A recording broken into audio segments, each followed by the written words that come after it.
All right, guys, welcome back to the next episode of the Grand Prairie PD podcast. I'm your host, Nate, here with Katie. Yes, sir. And I'm really excited about today because this is one of the opportunities we had to talk to someone that I know.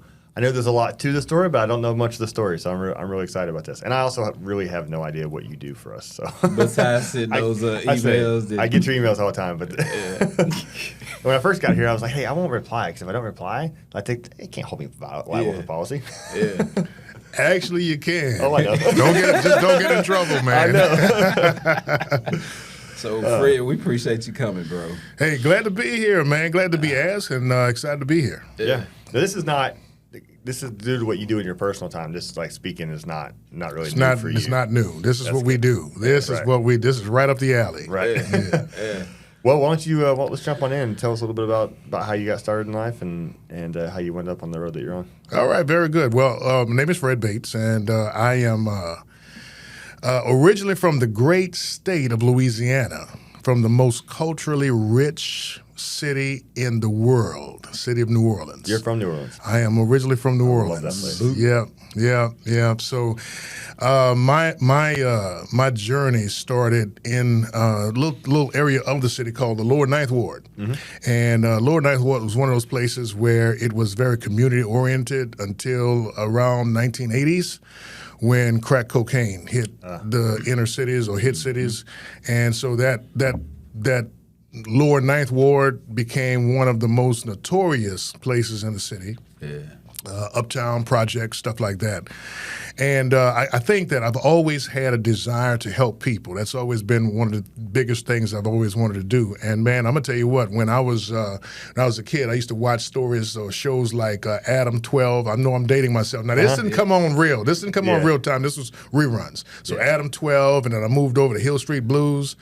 And what really turned me on to police work was Miami Vice. Oh, okay. Man, I know about that one. I know about the first two. You're dating yourself too, not knowing about Hill Street Blues. But Adam 12 is why they call us 12, isn't it? No, I don't think so. I don't think so. I thought that's where the slang came from. I don't think so on that one. All right, we're gonna have to research that because I don't know. Yeah. So no, Adam 12 was their call sign. Right. No, I'm saying like when people call you 12 on the street. Yeah. That's where I thought that came from. You know what? It could be. We talking about local colloquialisms and stuff like that. It could be. They make up anything for you know. They call you bacon. They call you bacon, copper, pig, all that stuff, man. So that comes up from anywhere.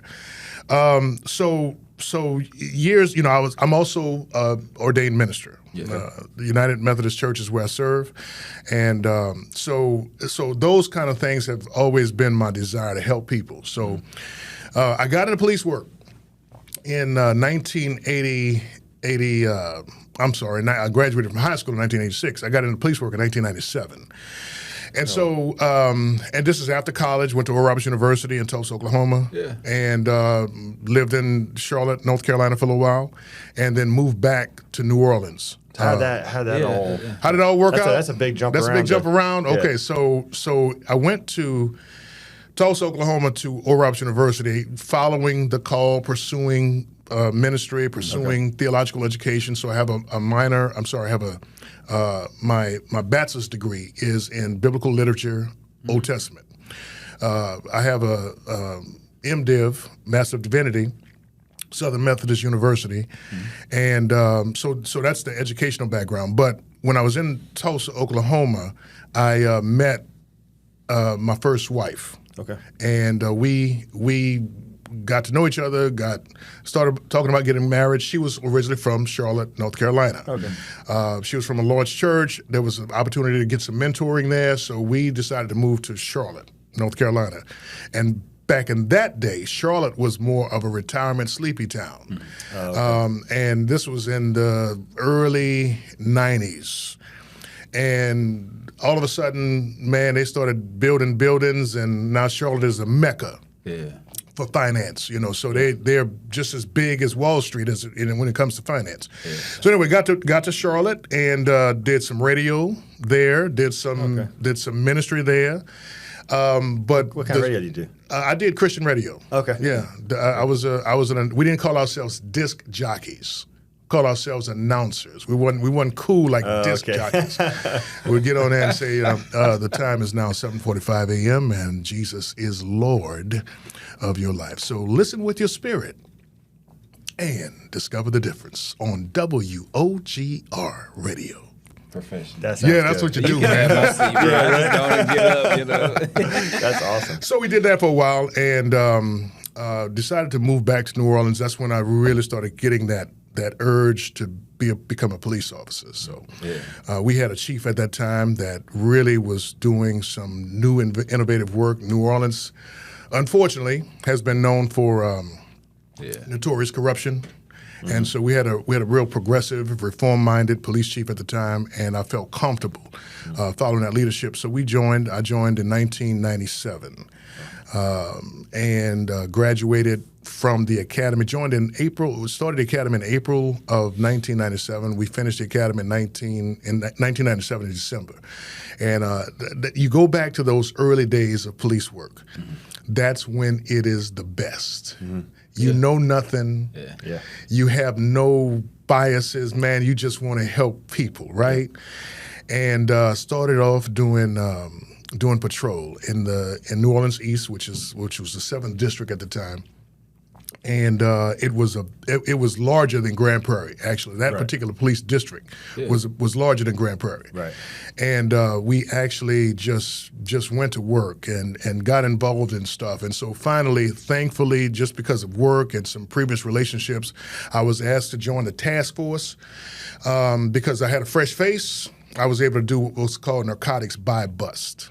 You know, nobody really knew me. Even though I grew up in the city, nobody really remembered my face. So when working in that environment, when you mentioned that it was close-knit previously, it's one of those things where, like, if you're around or not around, people are going to pick up on that, like, kind of, if you make yourself known, basically, that's going to stick to you. It's not like, because I know, like, in some big cities, it's so big, you can, even if you get burned in this situation, you might be good. Somewhere else. Right. Well, in this situation, it's one of those things.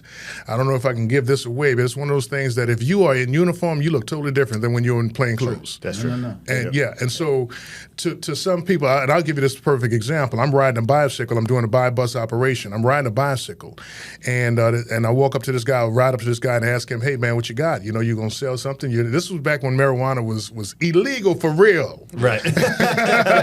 Not the fake illegal now. And I looked at him and I said, "Oh my God!" Because 2 weeks prior, I had arrested him for marijuana in uniform, while doing some uniform work.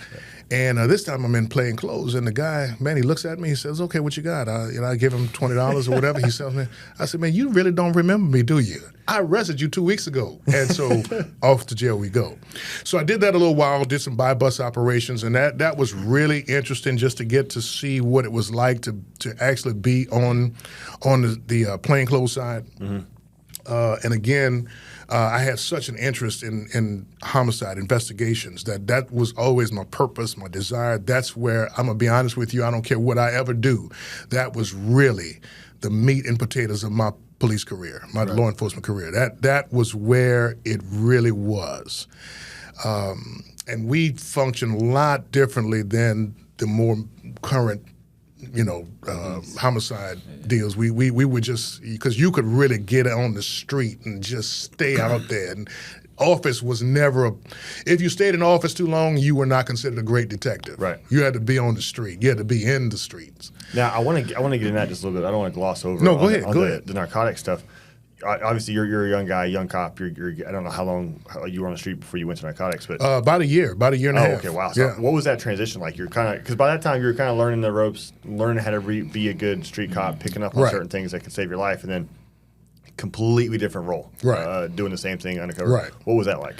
It was interesting. It was I'm not going to say scary, but it gave you a sense of being uncomfortable. Mm-hmm. And I think that many times we get comfortable in life. We get comfortable in certain situations, and the more you keep yourself uncomfortable, I think the more you tend to focus. Yeah. So being married to a radio is what it was called. Being on patrol, you're married to a radio. You're just following the radio. Here, you had to have some self-initiative. You had to work on your own. You had to make some. You did it as a unit, but you still had to do some things on your own. And I think that many times. Okay, let me back up. Growing up in New Orleans, you had to be aware when you were walking the street, man. Right. So you kind of had some street sense, some street smarts in the first place. It wasn't like you were coming out of, like you see guys today. They come out of suburbs. They come out of they've never been experienced. They've never been in a like fight. coming from the sticks. And Exactly. And you're like exposed to where I worked, and it's like. Oh, this is a different place. Right, and they've never been in a fight, man. This is how you grew up. I'm not saying that I grew up in the Bronx, Right. but it was still some tough stuff. Yeah, so you kind of had some street smarts. Sure. And so the police technique was not very far away from understanding survival skills and techniques and stuff like that when you get into officer safety. Right. So moving over into the narcotic side or the undercover side or the plainclothes side was not that much of a difference. These were people who you knew how to converse with in the first place. You knew how to have conversation because this is who you dealt with on a regular basis. Right. And so when I moved over to that place, I had a female partner who she kind of grew up in the suburbs, but because of the certain schools she went to, she was just as street. She could be street and hood, as it were, in the beginning. And so we had such a great rapport because she was able to really function just like she was on the street. Right. So we really had a good time. Had a good time too. It was not a hard transition for me, but I understand how some could because you really have to. What I call the best way to learn is through immersion. If you immerse yourself in a culture or immerse yourself in a certain skill set, even if you're uncomfortable, going back to being uncomfortable, you really look to do it quicker. So you kind of function a lot quicker when you begin to immerse yourself. That's the best way to learn a language. Just go and immerse yourself. You're not reading books. You're actually doing it. And I think that's part of what that early life of police work was like. Do you ever have any situation? Because when I think about narcotics work and especially undercover, I always think about that, like the American Gangster stuff where it's like, hey, you're burned, someone's holding you at gunpoint. You have anything crazy like that happen when you're doing it? No. We never faced a situation where you came up, you were burned or something like that because I just think I didn't do it long enough to really get to that stage. I was so fresh that fresh-faced is what I'm saying, that nobody really would have expected you. Caught it, and so he was Debo. He was Debo in the hood on his bicycle. What you got? Literally, man, literally. And we just had, back then it was a little low tech. We had microphones, but you really couldn't do two-way conversations and stuff like that. I mean, but and again, I know some of the old school officers always say, man, it was so great back then. It was so different back then. But literally, it really was. It was a different world. It was a different form of policing in that stage, in that life, in that city. Things are just totally different. My transition to Texas, it was like I went from Rocky Road ice cream to vanilla. I don't get the reference. I'm not asking that. Because it was so exciting to just plain, man. I'll give you a perfect example. So when I first got here, and I know we kind of jumping around a little bit, and we're not going in sequence, but when I first got here, worked nights, and I'm riding down the street, and a guy waves at me, and I pull over and I say, man, what you waving at me for? What's wrong? Man, I was just speaking to you. What are you talking about? See, in New Orleans, people walk all night long. Right. But if they wave at you, they're doing something wrong. Right. They're just trying to get away. Here, people were genuinely nice. Yeah. they're speaking to the police. What you waiting for? What you waiting for? Show me your other hand. All right, how you doing? Right. So I had to get used to the pro-police feel of North Texas and people saying thank you for your service. Yeah. Man, that was totally foreign to me in that transition from New Orleans to Texas, North Texas in particular. But so narcotics was fun. I didn't do high volume stuff. Okay. We just started the process, and our narcotics unit would take over. So we function more as a street level task force. So kind of like how I did in my old agency then. Yeah. Right. So a lot of complaints and stuff. You handle uniform if you can. If you can't, you go covert. Yeah, absolutely. And you just build cases. And if it got big enough, then you would turn it over to the narcotics unit, and they could really see that we got something big here. Yeah, that's exactly what I did. Cool. Yeah. So, okay, were you there during Katrina? Absolutely. Some of that other, I don't know the Hurricane Katrina. Yeah. How was that? Because of course we were over here and we're watching the news, and you're just like, mouth open, eyes open. You're like, what the hell? Yeah. So of course, here's a difference between North Texas and New Orleans that I guess can give you better context. I said sea level. That was one of the things. In this area, you have so many different agencies. Mm-hmm. That's one of the things I had to get used to. You have an agency that's, Dallas is on one side, and New Orleans Police Department was it for the city of New Orleans. That's it. Right. That's all you have. Mm-hmm. And so you know everybody. You know all of the leadership. You just know everybody.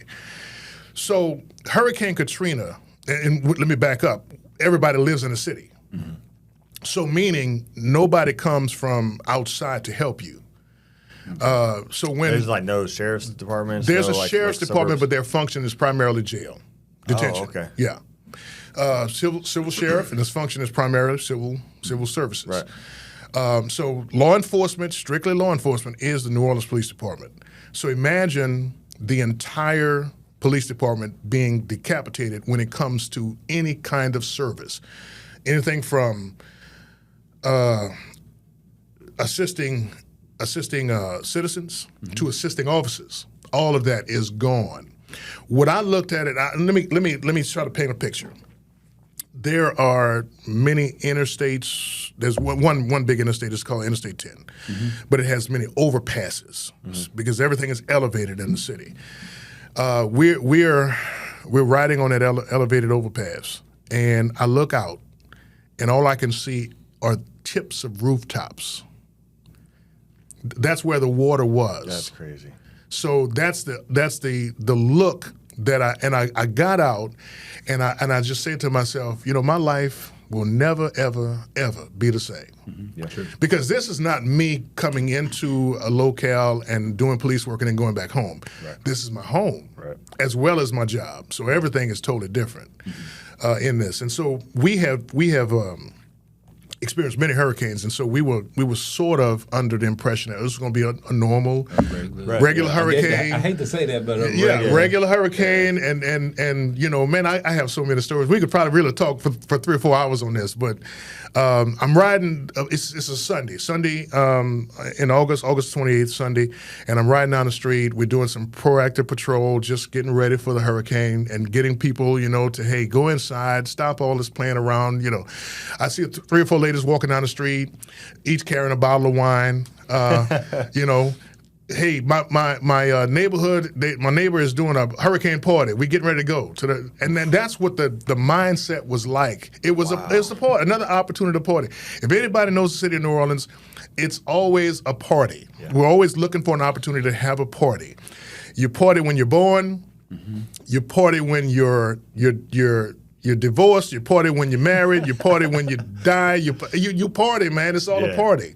And this was just another opportunity to have a party.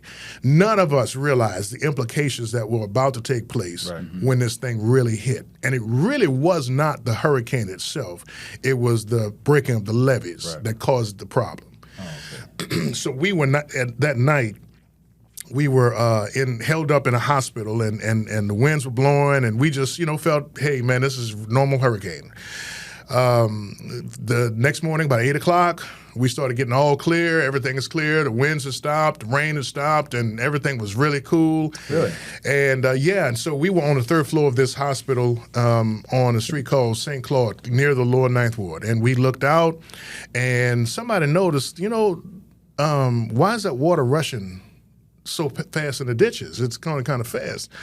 And we just said, hey, that's just the water draining, right? Because ideally, it should be kind of settling in at that point before it starts to recede, right? Absolutely. Well, no, the streets were clear. There's no water in the streets at first. This was just water in the drains and stuff like this. Looked out about 5 or 10 minutes later and noticed that there was more puddling. The water was puddling, kind of coming up a little bit, and we were getting a little, I guess, maybe a little flood or something is happening. We all of a sudden started hearing car horns. You know how the alarms are starting to go off? Mm-hmm. And for some reason, the trunks started popping. We looked out again, man, the water was coming up higher. And this is when we realized we are dealing with something beyond just the average hurricane. Right. Radios start going off. This is Officer so-and-so, I'm stuck, I need help. Officer so-and-so, we need help over here. Officer so-and-so, we need help over here. We just had to get my family to the rooftop. So we had off-duty officers who were beginning to call in and request assistance, and nobody could get to anybody. Right. We would just, I look at this, I love history. I love to listen to history, talk about history, read history, particularly military history, and what I hear about Vietnam is what I felt. We saw smoke, we heard helicopters, and that was just it. Mm-hmm. Silence everywhere else. No birds, no dogs, nothing else, no traffic, no horns, nothing. It was just pure chaos, apocalypse, as it were. Mm-hmm. And that's all you knew. You had no outside. We found out later that you guys, people outside of New Orleans, were looking at this saying, oh, man, poor people. Oh, we got to send help. Man, for us, it was a struggle.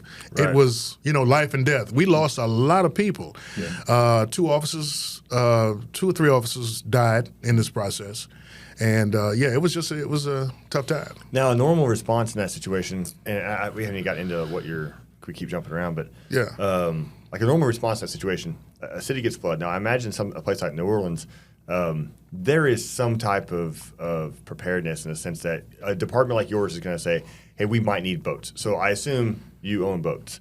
But how in the world do you go about, like a situation like that where streets are clear and now it's flooded, how do you go about mobilizing those resources? Well, that's the point. That's the point. I had this conversation with my wife just the other night. This is where you see leadership.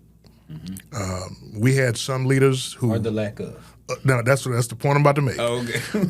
we had some leaders who were great at testing, mm-hmm. but when the crisis came, the test didn't come through. Yeah. And then we had leaders who maybe were not great at testing, didn't reach certain levels, but began to lead. And if it wasn't for those individuals who said, listen, 5 of you guys, let's take a walk. Let's go. Come with me. Had one particular captain who did such an outstanding job, but he did it against, and I don't know how popular this was going to be. He didn't follow all the rules and regulations of the book, mm-hmm. and was basically terminated because of some of the innovative things that he had to do. Nothing illegal, nothing immoral, but he had to do some innovative things. Saved a whole fleet of vehicles because he did something innovative, and again, because of the poor leadership. Right. You have to learn how to be nimble in crisis. You have to learn how to adapt, overcome. And that's what the Marines say all the time. Mm-hmm. And that's exactly what some people had to do. And then some people fell apart, literally fell apart. Nerves, lost all form of courage, the whole point. And so when you talk about mobilizing, there were things in the book that you do. Right. But on this, nothing followed the book. Right. When the greatest plans are great until you get hit with adversity. Yeah. And nothing followed the book, and the book got thrown away, and you had to really reinvent everything you knew, because everything that you had, all your resources were flooded. Right. Everything, we were basically on foot and in borrowed boats by that time. Yeah. And so you just went to work. Mm-hmm. You went to work doing what you knew to do. So we had officers who jumped in boats and said, let's go save people. That's what I was going to ask. What's your first, because ordinarily saving people, that's a fire department thing. Yeah. We do our best to keep them safe and facilitate that. And even like after Hurricane Harvey, I was one of the groups that went down to Harvey. And even in that situation, we were still in a law enforcement capacity because the looting and the burglarizing and stuff like that. And that's going to be a little bit different, though, in y'all's role during Katrina. I assume. Because we're talking about not only we're not saving people, we're saving ourselves. Right. We have family that we have to take care of. We have no resources, normal resources. Like we were able to send resources to Houston, and you had agencies that were right outside of Houston that could. We had none of that because everybody that knows New Orleans, we were cut off. Yeah. One area, which is Slidell leads over Lake Pontchartrain, that bridge was totally destroyed. And you couldn't enter in from the other side either. So we were literally cut off. Yeah, and so we had to really depend on FEMA, and we needed helicopter transports, and it was Khe-Sanh in Vietnam. We were cut off, and the only thing we could get was air transport and helicopter landings and stuff like that. That's the only way we could operate initially. Okay, so watching from afar, from over here. Yeah. How do you feel FEMA? Like if you want to get they failed. Oh, okay. Well, they knew they failed. Everybody knew they failed. And so when we start talking about leadership, bro, it irks me. It's like if you can see something coming, every meteorologist this side of the Mississippi can see, okay, what's about to happen. You should see this coming, which makes this over here, you get prepared. Well, I tell you now, this is interesting that you bring up meteorology, because we were not given the indication that Katrina was going to be a major strike until Saturday, and Katrina hit on Sunday. Okay. Because Friday we were told it was going to curve. Okay. And usually those people are pretty accurate Especially when it comes hurricanes, to they're pretty accurate. And so we had we were hey, let's just kind of get ready. We had our hurricane snacks, that's what we call them. 3 days worth. We were ready. Yeah. We did have some. Now outside, we didn't have a lot of outside resources available, but we had placed cars on the Superdome lots, and we were we were ready to go. Saturday, we wake up Saturday morning. I remember this like it was yesterday. And the meteorologist, the mayor, everybody on TV, listen, this has changed. The situation has changed. We are going to have to get everybody out. And that's why you had the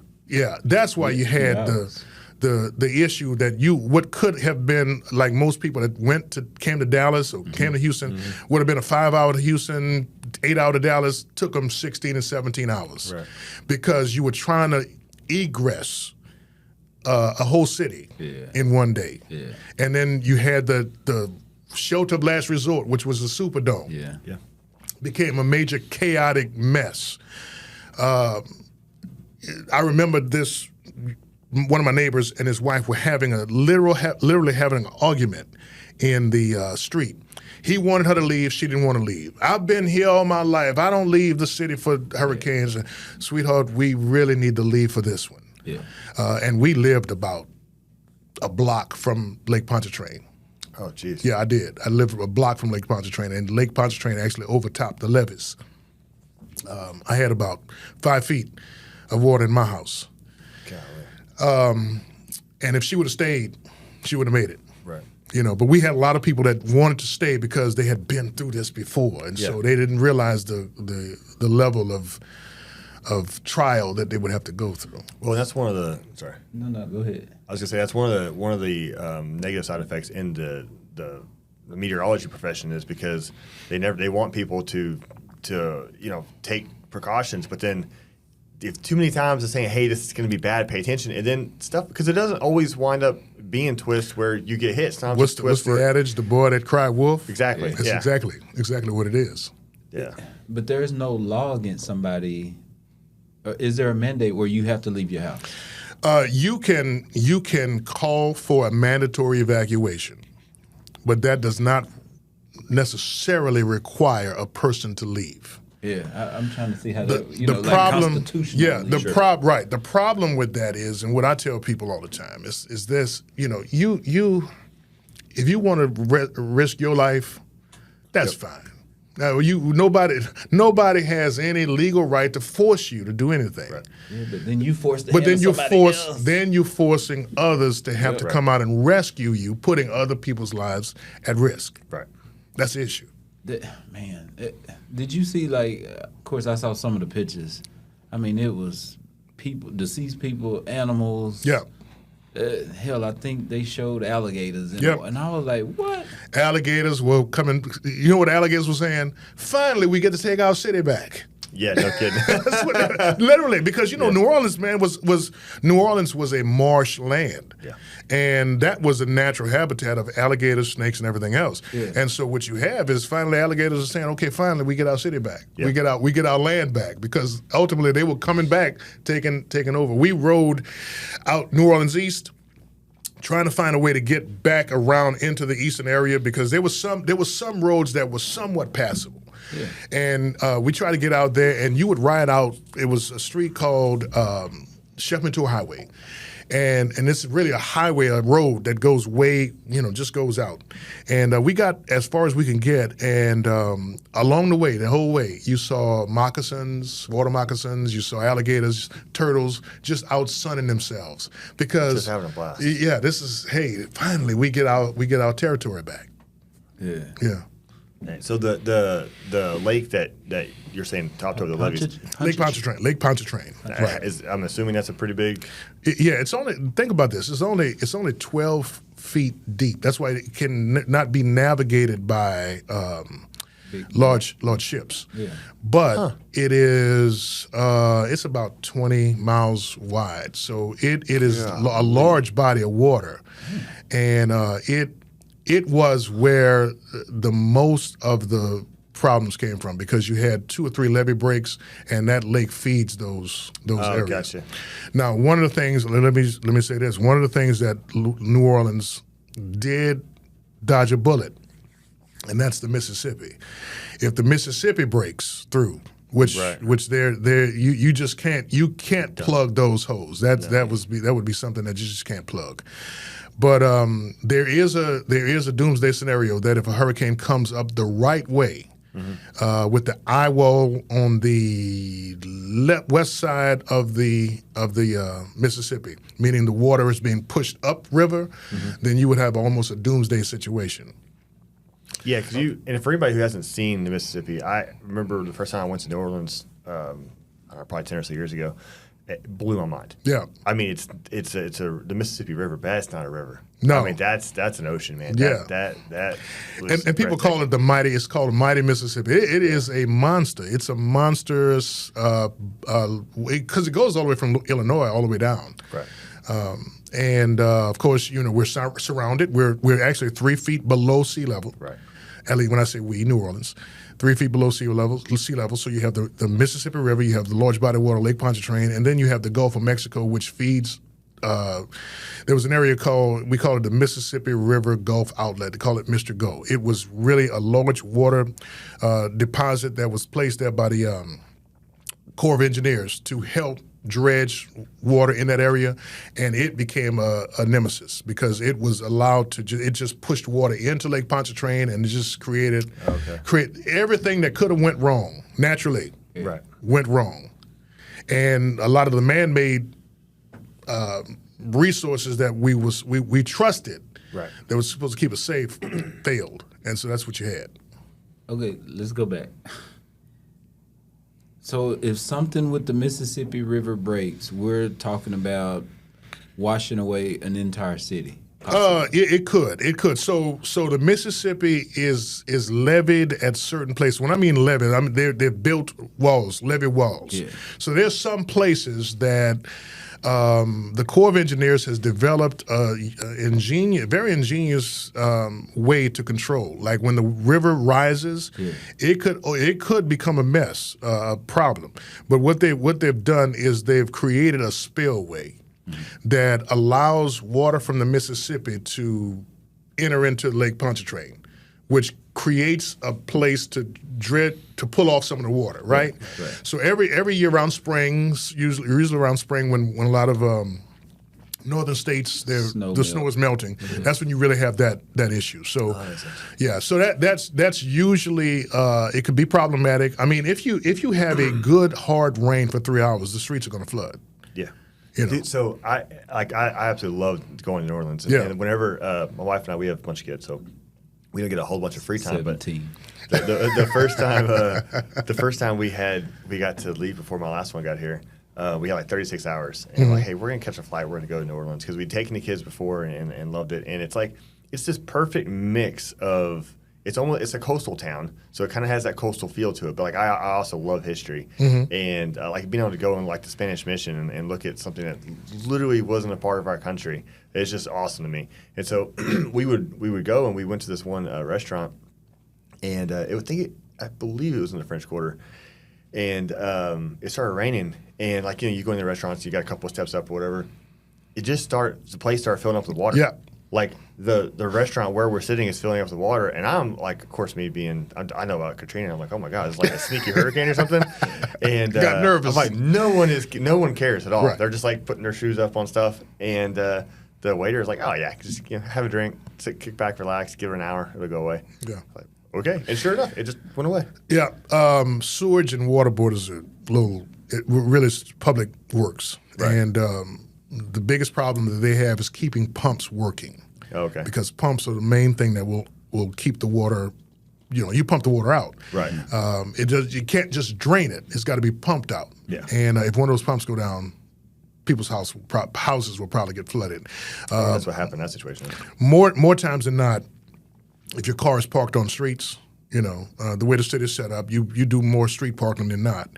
Many times your cars will get flooded. So what they allow is, hey, if we feel like a rain event is going to happen and a flood is going to take place, we'll allow you to park your cars on what we call neutral grounds.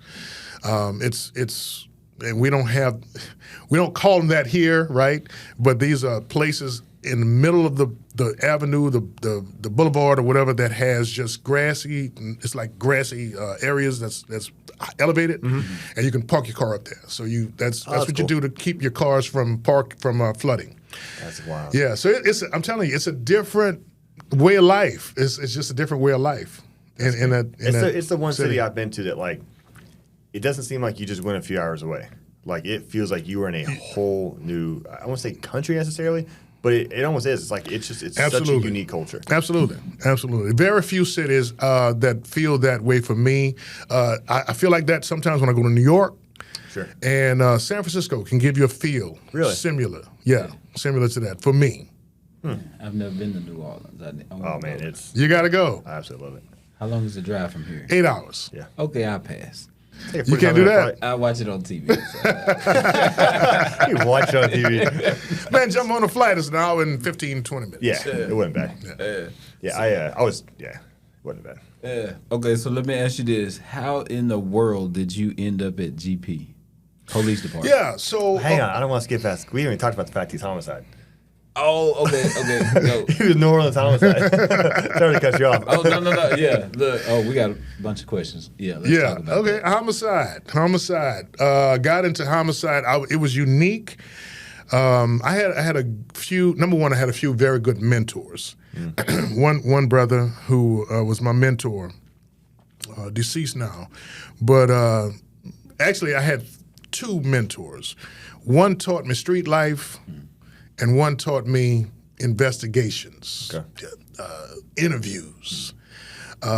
Could talk you out of anything and whatever it was. And another guy, man, he could find whatever you needed him to find. Put him in the street, and he'll find it. I had two great mentors in teaching that. So I was young in police work, but I had great mentors that brought me up. So I had some very, very, very interesting cases, as you could imagine, in the city of New Orleans. Some very interesting cases. Everything was not what we call dogs tied to a tree. Those are easy cases where you just know Pookie shot Dookie, and that's what happened. And, those are dogs tied to a tree. That's what we called them at that time. Somebody said, "Yeah, they're giving you a dog tied to a tree." I'm like, I don't want that. that means, man, this is a low hanging fruit. Just write the report and don't make any mistakes. Get the evidence corrected. So yeah, I had some. Let me give you. I don't know how much time we got, but I can give you maybe about three of the most interesting cases. Yeah, all right, maybe two or three. All right, so. I'm sitting at home Sunday evening, and I get a phone call. And And I had a desk officer. Well, the desk officer would actually call you out. And his famous line was, he would talk with a gravelly voice. Hey, Fred, somebody's dying to meet you. That was his, that was his way of calling you out, telling you know, I got to hunt. So anyway, we got a call one day. A dog in New Orleans East, which was a little bit in a more rural part of the city. Like an actual dog, not like a real dog. No, a real Bow Wow this time. Had found a bone that was suspicious bone that looked like it could have been human. Right. Man, we're right in the middle of, I think it was playoff season, there was a game going on, so we get up, we you know, 2 or 3 of us, we make the scene, and true enough, the bone looks like it could be human.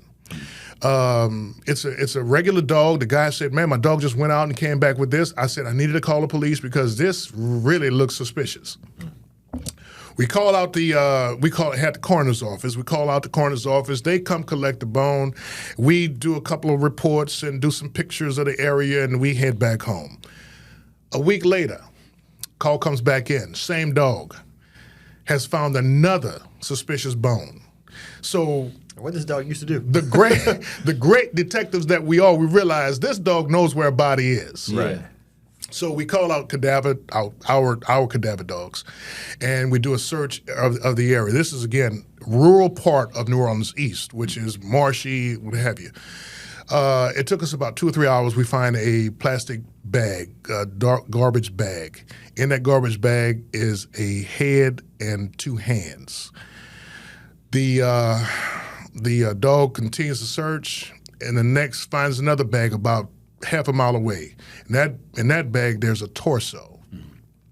Another couple of feet, maybe another bag with legs and feet. So we know we have a homicide. So the coroner's office comes out. We pull the bags together. They put the body together. We some kind of way get an ID. We find out who this person is, and this person was this might get a little graphic, but this person was on the market in the French Quarter, meaning this person was a male prostitute. Mm-hmm. Okay. And so we have to now go somewhat undercover to figure out what happened. Mm-hmm. We're homicide detectives, but we have to kind of really just, we have to take the badges and the guns off, and we have to go do real police work, ask some questions. So we go to a couple of bars. That's what I was wondering, what do you mean by undercover? Yeah. In other words, we just go. We're regular customers, and we go to some of the more seedy bars. Okay. I was just going to ask if they made you dress up. No, we didn't have to dress up, and we go to some seedy bars. Man, I'm from the city. And I know the city is notorious for certain things. But what I saw in that bar opened my eyes to some things that I'd never seen before in my life. Hello. We get some information that the person had been cut up on a some sort of the guys that sell meat. The butchers. Butcher. Yeah, butchers. Yeah. The guy had been actually cut up in a butcher. Now we're getting to more. Yeah, the actual butcher shop. So now we get into Godfather kind of stuff now, So ultimately we do not, and this is one of the cases, the reason I bring this case up, because we didn't solve this case. This is still a unsolved case. But the way we found and investigated it, and the way we came to some conclusions was one of the most difficult task that we had. And I'll tell you, as a homicide detective, one of the hardest types of cases are those where the victim, when you do a victimology, is difficult because the victim has no roots. There's nobody to really can really monitor, can really tell you where and when the victim did this. Mm-hmm. And there's so many cases in the city of New Orleans right now where you have individuals who were killed, but you don't know who and where because of the lifestyles that they led. Right. Mm-hmm. And those are some difficult cases to solve. Yeah, I've always heard that if you, of course, now with technology, most of them are going to get solved. But it's like, if you start having a problem with somebody that you know, or you out and you have a disagreement or argument or a fight, chances are you're going to get caught. Yeah. They would always say, especially some in the other city we worked, they were like, no, if you just drive out of town, go to a random town, kill somebody, and then come back. Yeah, because it's like there's nothing to tie you to that person. Absolutely. We're very few times that you have homicides like that. Yeah, I mean, right, those are your you're talking about a serial killer or something of that nature. Right. But many of them are domestic. Many of them are drug related. Many of them are arguments. Yeah. Stuff like that. But yeah, the biggest cases that I think I had that either were solved or unsolved were. We just had some cases, man. In that city, you have, of course, you have the drug trade cases. Yeah. There was one in particular where,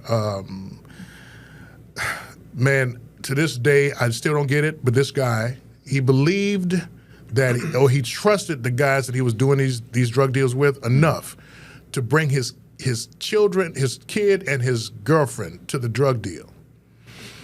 Not known to him, they had decided in advance to rob him. And so he gets to the location. They bring him upstairs, the kid and the girlfriend in the car.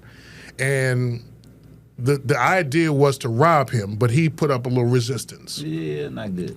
See, and even that, okay, bad on the guys doing the robbery, obviously. Bad on the idiot taking his kids. Yeah. But also, you got your kids with you. Like me, if someone tries to rob me, someone's going to a gas station. I might shoot out with you normally, but if I got my kids behind me, I'm not doing that. Yeah. You would think that, but he puts up resistance, and of course they kill him. And this was one of the first cases. I'll tell you, let me just give you this point right here. The hardest cases for me were children involved. Of course. Yeah. And it turns out we believe the mom used the kid as a shield. And the child passed, and the mom was shot multiple times, but she survived. She was able to become a witness, and we were able to solve and then get the perpetrators, is what we call them, those individuals. We got them in jail. So I feel like sometimes I'm like Denzel in Training Day. Yeah. I got people right now serving years because of my case testimony. Yeah. I really do feel like that sometimes. But you think about it, man, and it's horrible how people's lives change because of what they decide to get involved in, or what others involve themselves in and pull in innocent people. Yeah. So. Well, and it all comes down, at least in my estimation, so much of it comes down to that's not going to happen to me, though. Yeah, like it's always of course. And me and my wife go back and forth about this because she's says I'm just paranoid, but it's like there's so many people. And I guess in our job you see it all the time. That That's one right. thing that's never going to happen just does over and over and over. It's like that guy he bought from that person how many times? He's like, right. I'm gonna take my kids. It's gonna be fine. It's absolutely crazy. Absolutely. Yeah. What was your role while you were at homicide? Were you like a baseline detective? Yeah, I was a detective. I was a detective for several years, and then when I promoted to supervisor sergeant, I supervised the task force, and then I supervised the homicide unit. Okay. What was the task force? The task force was street level crime. So this was not the narcotic stuff. This was you have at that time you had corners. Literally, you had corners that were just notorious. Right. And so you put pressure on that corner, and you just made sure that your presence was felt on that corner, and you clean that corner up, and individuals realize this is not our corner anymore. Mm-hmm. Right. This corner belongs to the citizens of the city of New Orleans from now on. So that's what you did. So you made arrests. You got guns off the street, and that was in my estimation, a big area of crime deterrent. Yeah, absolutely. Just dealing with you targeted certain hot spots, as we call them now, hot spots. Yep. You targeted them, and you made sure that the individuals that made them hot spots, you took care of business with those individuals, and you closed that. Absolutely. Well, because so much, we wind up. I'm not gonna say anything that's gonna get edited or too political, but like we wind up fighting against the criminal element, but then also the prosecutorial element when it comes to the county, where it's like I might arrest you for drugs because you're selling drugs out here in this corner or whatever. But if you're bonding out, you're getting deferred, you're getting probation, whatever the case is, and you're right back out there doing it again because no one's following through. Kind of that bum rushing style of, hey, you might not stay in jail, but I'm going to take you so freaking often, and I'm just going to make your life till you Yeah. leave and then people can actually live their lives like they're supposed to. Right. Well, since you own that, and I'm not going to make a big political statement either, but if you notice the big wave of defund the police that took place a couple of years ago, and you had a lot of progressive prosecutors who said, we're going to start, cutting breaks and deals and all this kind of stuff. If you look at their record now, you realize they have reversed course. Really? Yeah, because they realized that crime was increasing and people were fed up with that, and citizens began to complain and say, listen, we need police officers doing their jobs. Yeah. We need prosecutors doing their jobs. There you go. And if you look at the current DA in the city of New Orleans, he has completely changed course. He was not going to prosecute juveniles. At all. At all. And now that course has changed because juveniles became absolutely notorious for car thefts, carjackings, street-level crimes, and now that city is... There'll be murder suspects. Absolutely. And now you see that there is a major shift in the crime trends because these policies have been reversed. We talk about criminology all the time. You're going to have a certain element, a level of crime in any location. True. And if you're not putting pressure there, it can get out of control. Yep. And citizens suffer because of it. Yep. But you take care of the criminal side of this thing and citizens are happy. If we're doing our job legitimately, that's the main thing. And sometimes we lose that element, being legitimate. Yeah.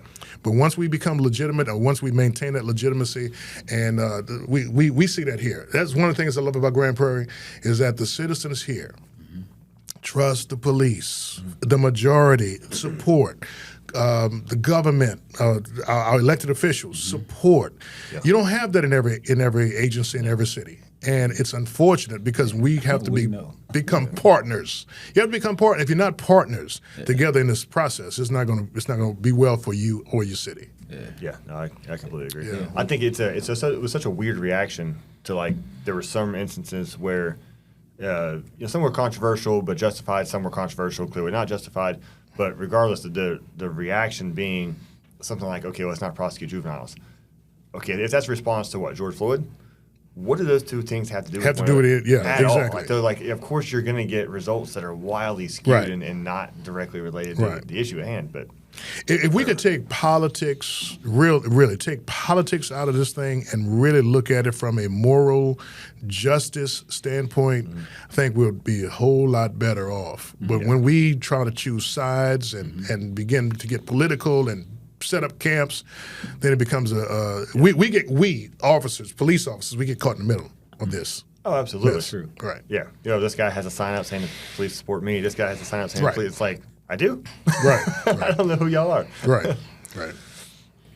So whenever you're promoted and you go to the task force role, where'd you well, first of all, were you kind of around the same guys you were working with previously?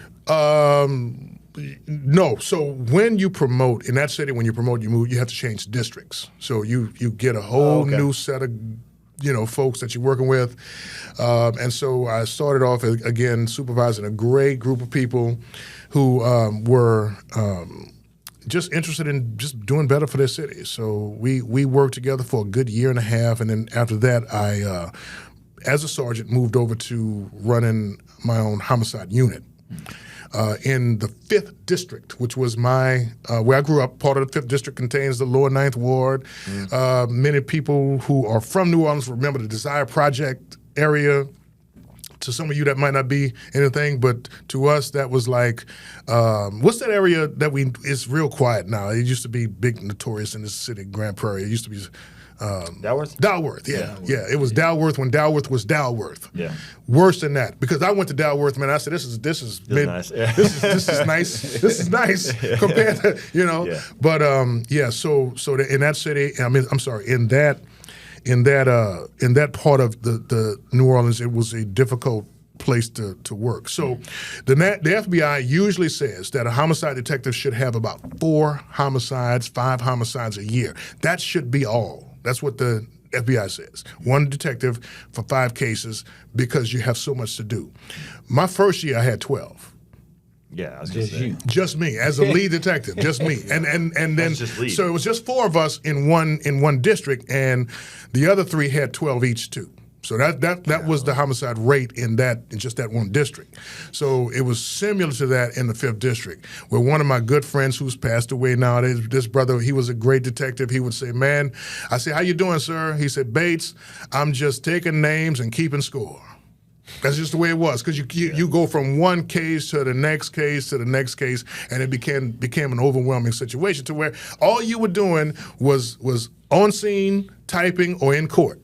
Right. That's all you're doing. You just didn't have time for anything else. On the scene of a case, interviewing, typing reports, or in court. That's all you did. So how do you combat the burnout with that? Because with homicide, it's different than like, if I had 2 people that are arguing over, who took each other's cell phone and neither one of them are cooperating, and I get burned out in that case, okay, right. Who's crying? But it's a totally different level Here's of what I personally think, and this might be just my opinion only. I think people who I think police work is a calling, and I think being a homicide detective is a calling. Yeah, I think that God gives. There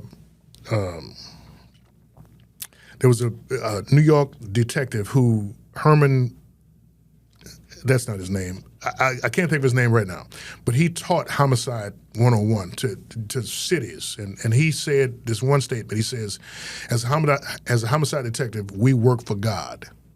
That was his statement. That's what he put up. I think Chief Cessna has that deal in his office right now. We work for God, and I think being a homicide detective, there's a certain level of grace that God gives these men and women to really be able to do this job on a consistent basis. I think the same thing happens with child abuse detectives, because I'm gonna tell you something. I don't have the grace for that. Yeah. I don't have the. Y'all might have to edit this out, but I. No, absolutely. You know what I'm saying? I don't have grace for that. Yep. So I stay away from that because I can't do that. I just can't. But with homicide, because remember, homicide, well, at least in the city of New Orleans, you handled homicides, you handled what we call aggravated batteries. That's when somebody was shot or hurt to the point to where they could possibly die. Gotcha. We handled suicides, and we handled deaths that were unexplained, those kind of things. So you went on a lot of scenes, and you saw a lot of death, and there's some people that are just not built to handle that. Oh, absolutely not. And so that's why I really think that you have a certain grace for that, because you can leave that scene, you can go home, and really you can release that and live your life. But there's some people that they struggle with that. And did you ever struggle with it early on? Never did. Really? Never did. That's why I really believe I had a grace for that, because I never struggled with that at all. I was able to go home, and I really believe that part of that as well is my faith. I really believe it, because I'm a true believer in God through Jesus Christ, and I have a certain perspective, theological perspective on life, certain theological perspective on death, and I place those things in that same category. And I'm not living compartmentalized. I have an integrated life. My faith is integrated in my work is integrated in my faith. You see what I'm saying? So I never had a problem with that. Now, morally, there's certain things that you may want to do, like Training Day, Denzel, you might want to do things just to get people off the street. But morally, if you do it right, and that's what I teach in the academy, man. If you do it right because it's right, even when no one is looking, you're going to come out on the right side every single time. So, essentially, the way you explained how you integrate everything. That's the opposite approach of a lot. Certainly the opposite approach of me. I try to be really big on. I walk out the door and that's that life, and then this is this life. So I never heard someone say they intentionally integrate it all together. Well, and so I'm not going home discussing homicides, right? Yeah. But I have an intentional faith that helps me realize that yes, this is my job, but this is not who I am. Right. You follow me? Absolutely. So when I go home, I don't have to go home a homicide detective or a police officer. Right. I can go home as father, grandfather, and husband, and just be who I am there. But when I go to work, I still have faith. I still conduct myself in a manner of faith as a man of faith, and that I can objectively look at a situation and know that this is a situation that my faith also speaks to. That's kind of what I mean by that integration. I don't want to sound too preachy here, but I'm not just a Sunday morning Christian, if you understand that. You know, can go to church and church is church, but then the rest of the week, man, I'm just wide open, whatever. You know, no, every day, Sunday through Monday, Tuesday, every day is me attempting to live a godly life, righteous life, knowing that God put me here to not only help people in tough times, but also to bring some righteousness to the land. Yeah. You know, to bring justice to the land. And so I can incorporate all of that at the same time. And that allows me to be able to look at what Martin Luther King said, man's inhumanity to man, to look at that in a theological perspective and realize this is what we do to each other. Yeah. But God has the last say. And I'm part of God's hand in having the last say because I work for God. Do you, I imagine there are times it's difficult to maintain, you know, a principled life, but then also you're exposed and what you're surrounded with all day, every day is, you know, like you're working homicide in New Orleans. I mean, it's not a real polished area and environment, and the officers you're around a lot of times, people don't realize that the stuff we're around influences us and kind of changes the way we are sometimes. So a lot of your peers are not always going to be living the same way that you know you want to. What do you do to kind of keep yourself on track or remind yourself? That's a great question. Great question. And this goes to being biblical, being theological. Jesus said to believers, you are salt of the earth. You're light to the world. And so I'm not walking around condemning folk for what they do or don't do or whatever. I just know who I am in Christ. And Paul put it this way in Galatians chapter 2. Now y'all got me on the preaching side. He says, I'm crucified with Christ. I no longer live. The life I now live, I live by faith in the Son of God who loved me and gave himself for me. So what he's saying there is, I'm not living for myself anymore. I'm truly crucified. And so what I do and how I live is really for Christ. I'm not just wearing a badge, saying that I'm this and all of that. I'm really living my life for Christ. And so out of that comes, if somebody needs help, I'm helping. If somebody needs encouragement, I'm encouragement. If somebody just needs me to just live in front of them a certain way, that's what I'm doing. Right. You know? And so for me as a minister, from the ministry side of this, I find police work to be a great place for me to understand people. Because in this life, you have to understand three things. You need to know yourself, you need to know God, and you need to know people. If you know those three things, you can have a lot of success in life. If you know yourself, you got to know what pushes you, what you need to. Because there's certain things, I told you, I can't do child abuse. I know I can't do it. You know God, and then you know people. I find that in church, people put on the best face. Yeah. Oh man, the greatest smiles, but see, what I do realize too is those same church people are the same people I see on the streets. And that helps me understand where people really are. Yeah. So that on Sunday mornings, I'm not just being theological, I'm also being real in real life. Yeah. Right. And meeting people exactly where they are. That's what Jesus did. Jesus didn't come here talking about, you know, the skies and the celestial stars and the angels. He met people where they are. You know, and that's exactly what I think police work does for us. We really, whether you a believer or not, we really work for God. And if anybody doubts that, read Romans 13. He sent authorities for a purpose.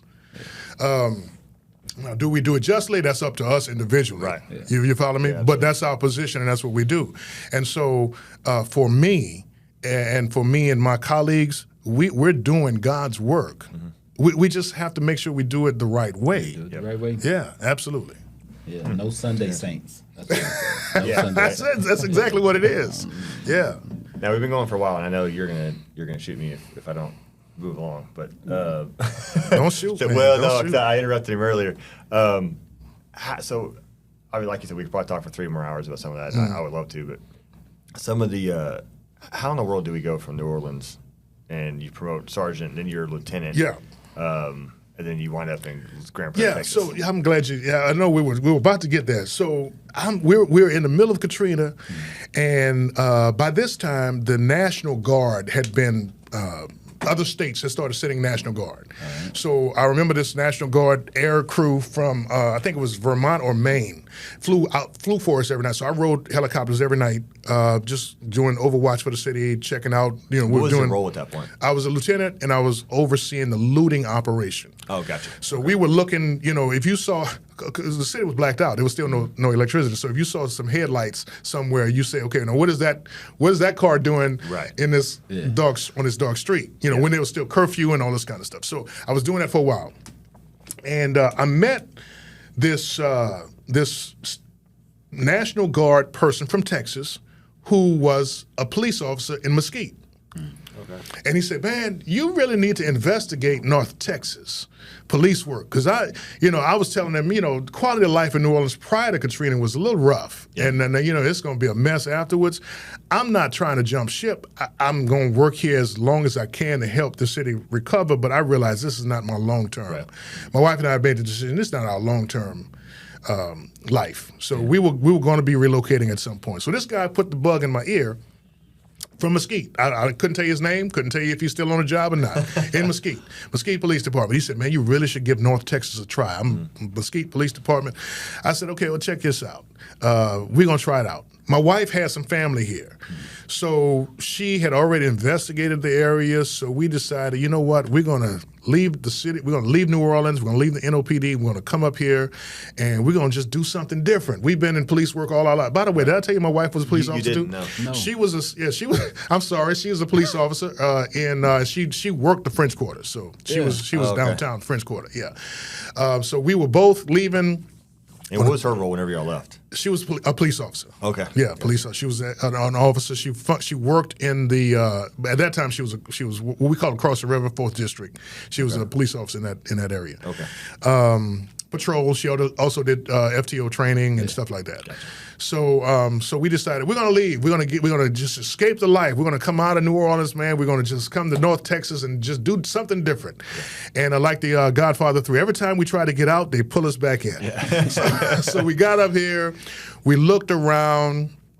Initially, we both decided, Fort Worth might be because we lived in Fort Worth. So we're going to join the Fort Worth Police Department. We took the test, both scored high, and we're getting.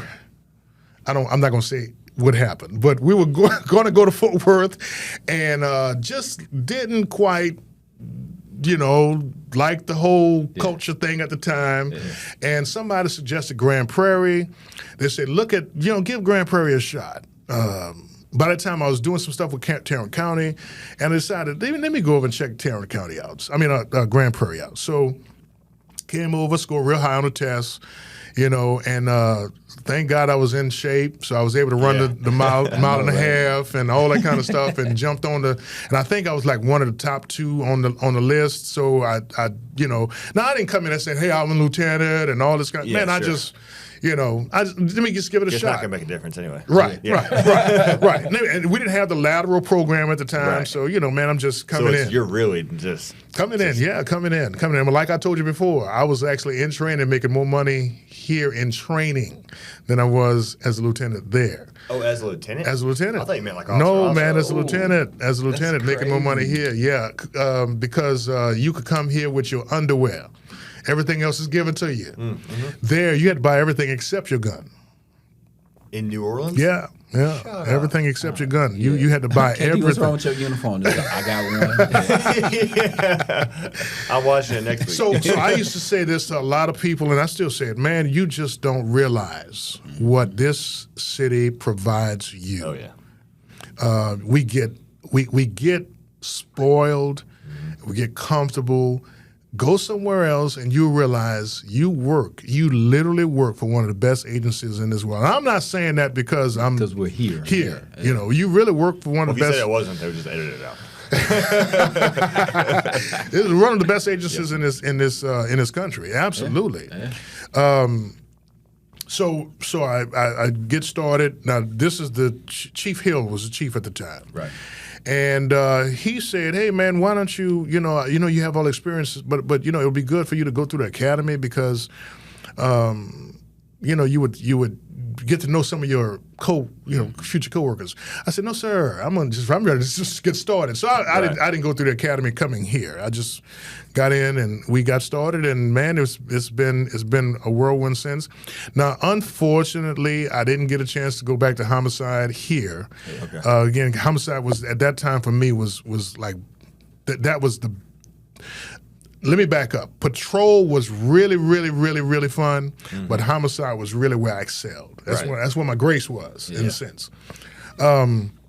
So I'm kind of doing a boring job here right now. I say, what exactly do you do? What exactly do I do? Yeah. I am called a planning and research officer. Okay. And it was pretty much a design that function. If you look at any other agency, that function is just about preparation, planning, literally planning is planning and research. But here it became somewhat of a different animal. Chief Dye at the time it pretty much became whatever you were assigned to do. It's one of those open-ended deals. And so man, we started doing everything from grants and policies. And right now I'm focusing on policy. We revise policies. So if something changes in the Texas legislature, something changes with the law. We see something and we need to do something different, make some adjustments. Part of my job is to prepare the document to get the policy changed and get it reviewed, and then that's when you get those emails. Hey, these are the new policies, this changed and that changed, and so on and so forth. So let me ask you, this is something that's always confused me. What's the thought process behind, sometimes we get these policy revisions and it's like changes personnel to officer. It just like scratches this out, and just like little terminology. I know. How Isn't do you that get frustrating?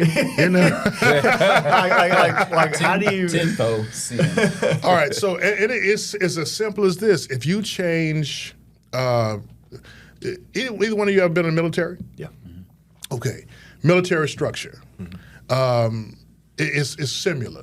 Because we're a paramilitary organization. So if you change your organizational structure, for whatever reason, if you add a deputy chief or you add a assistant chief, that changes your bureau setup, right? And so you have to actually restructure the organizational chart, meaning that now everything that's in policy dealing with that organizational chart has to change as well.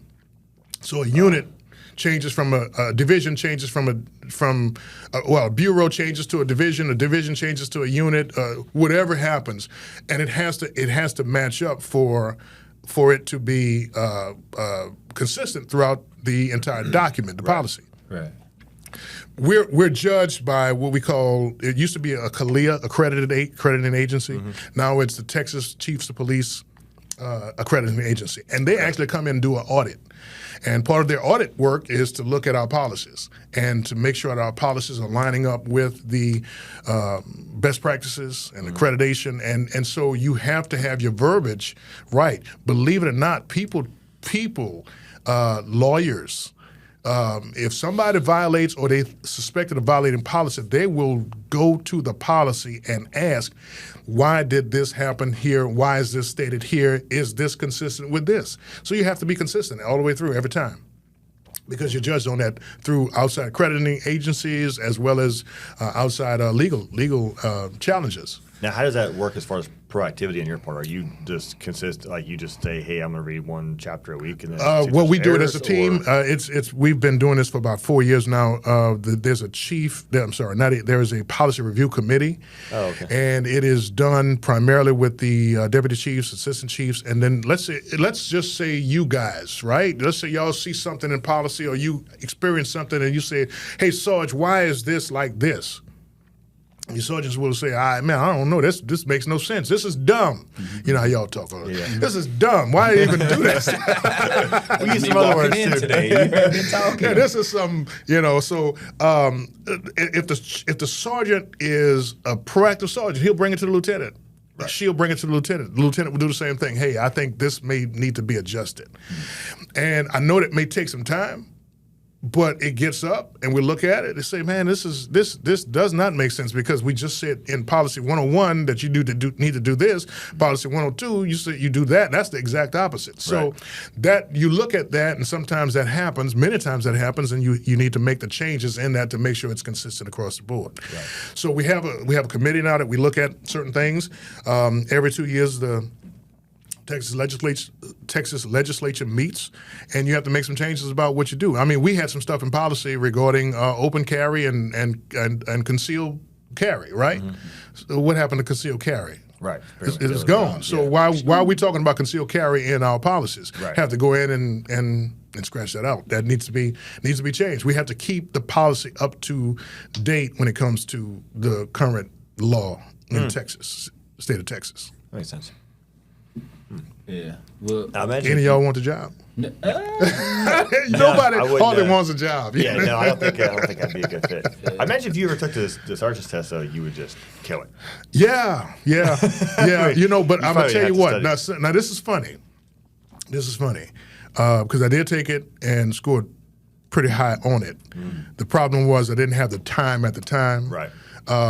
To get the extra points. Yeah. And, then I got busy in ministry, and, man, it just is, it is. Happens. Yeah, hey, you guys handle the supervising part of this.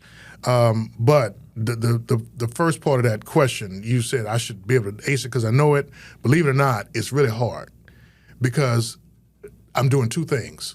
Is this Louisiana law or is this Texas law? Oh, right, yeah. Like, I'll go back to aggravated battery quick. And there's no such thing as aggravated battery here. Right. And that's what because there's a law of first. If you learn something first, it's the strongest in you. Mm-hmm. And so I have to constantly remind myself, this is Texas and this is Louisiana. That's why I think lawyers have the bar in each state, because the states have so many different laws and stuff. The second thing is, it's hard for me to remember, is this the revision or is this the original? Yeah. Dang, I can't remember now. Do we do 2 or do we do 3? Yeah. So it's difficult for me to do that because I run through it so many different times. Yeah.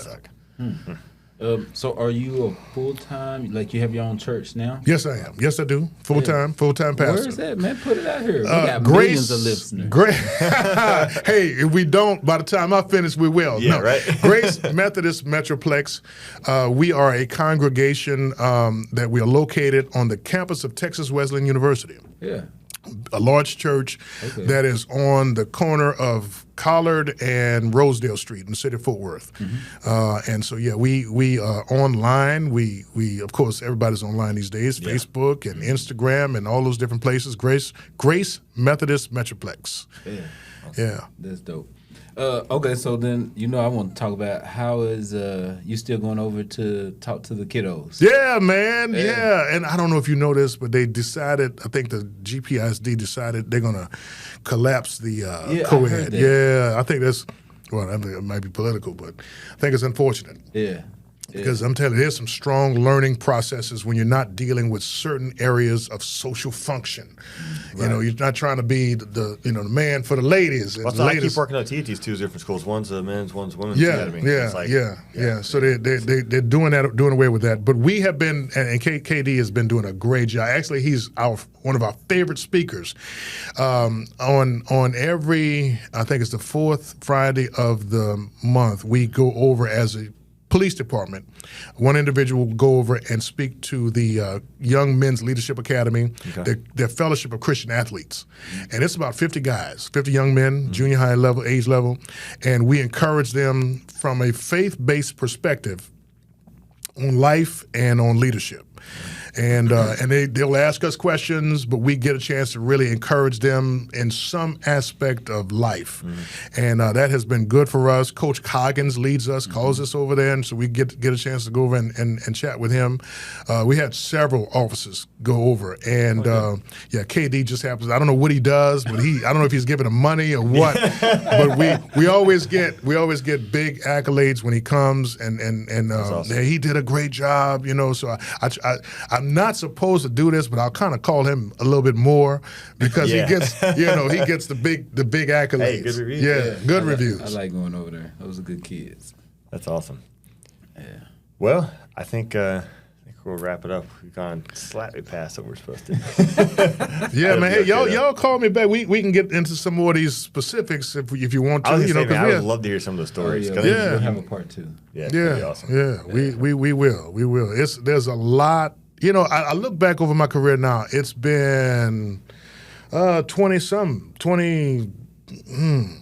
Y'all do the math. 97 to I'm a cop. I'll do that. like 25 years or so, right? Yeah. So the number of stories that you can start compiling and forgetting, and then go back and remember, oh man, that was wild. Yeah, I remember we did that. It's amazing. Now, Katrina, of course, is one of the biggest highlights because it was such a traumatic incident or a critical incident for everybody. Yeah. But for the most part, I know this podcast is really geared just giving people an opportunity to see inside work. If you have a calling to police work, or if you're even interested in police work, first of all, find the right agency. Because you can get turned off going to the wrong place. Yes, And the city of Grand Prairie, this police agency, this agency under current leadership in the city, I'm telling you, nobody's perfect, but this is a great place to work for. Yeah. So I'm not going anywhere. Please don't. Please don't. Please don't. All right, guys. Well, I appreciate it, sir. Man, it's been a pleasure. You guys were fun to hang out with. Yeah, I appreciate it. Yeah. All right, till next time. Till next time. All right.